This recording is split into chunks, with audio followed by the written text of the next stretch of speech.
Special প্লেয়ারকে special treatment, guard of অনারে বরণ করে নেওয়া হলো নেইমার জুনিয়রকে।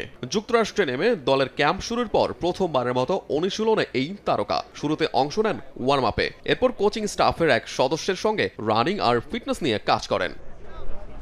ব্রাজিলিয়ান ফুটবল কনফেডারেশন জানিয়েছে অনুশীলনে ৩৪ বছর বয়সী নেইমার মাঠের শারীরিক অনুশীলন করেছেন, এছাড়া বলেও কিছু সময় কাজ করেছেন। তবে এখনও তিনি দলের সঙ্গে পূর্ণাঙ্গ অনুশীলনে যোগ দেননি। সবকিছুই চলছে চিকিৎসক ও ফিটনেস বিশেষজ্ঞদের নির্ধারিত পরিকল্পনা অনুযায়ী।